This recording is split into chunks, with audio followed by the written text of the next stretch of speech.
excuses, deceit, intimidations. Gagawin niya lahat yan. Before you know it, you have fallen again. But please remember this. God will never give you a temptation beyond your capacity. Kaya mo yan.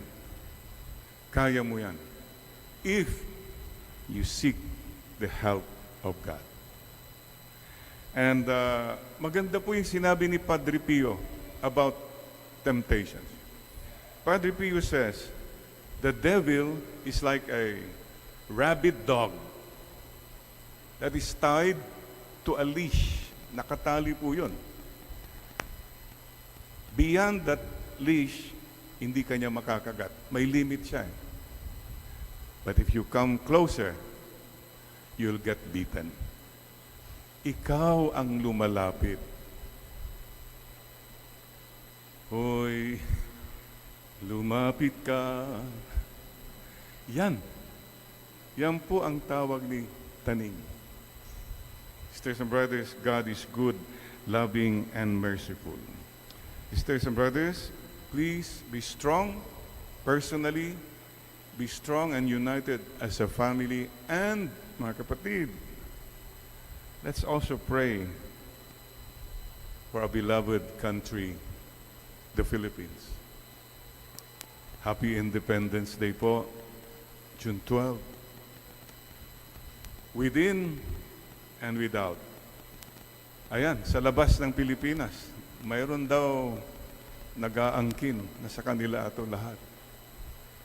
We pray, O God, deliver us from selfish people who want to impose their sovereignty in our land.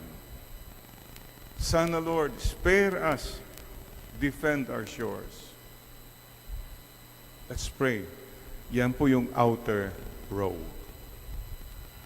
Pero sa Pilipinas po, inside the Philippines, inner row, may mga anay na kumakain na rin sa ating bayan. Many people, so-called leaders, with their unbridled thirst for money and power, we pray, Lord, cleanse us from people who steal the money of the poor people. At sana po mga kapatid, magkaroon po tayo ng strong sense of country. Parang kulang. Japan, Korea, they call their country Uri-Nara. Children know that they have a country. Tayo parang, Ilocos kami, region, family namin ito, business namin ito, but the country, sana we have a sense of love for our country. Mahalin natin ang ating bayan.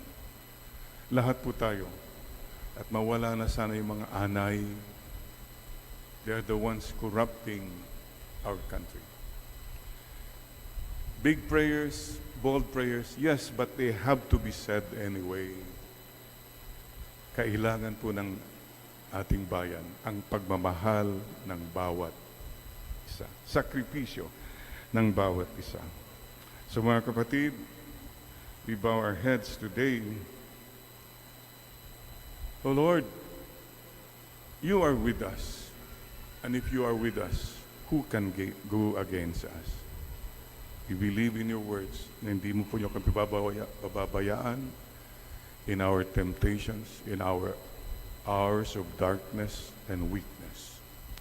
Please, Lord, in those moments, hawakan po niyo ako, pigilan po niyo ako, para hindi bumagsak, hindi magkasala. Kailangan ka namin, Panginoon. And Lord, please bless our families. Let no one destroy our families.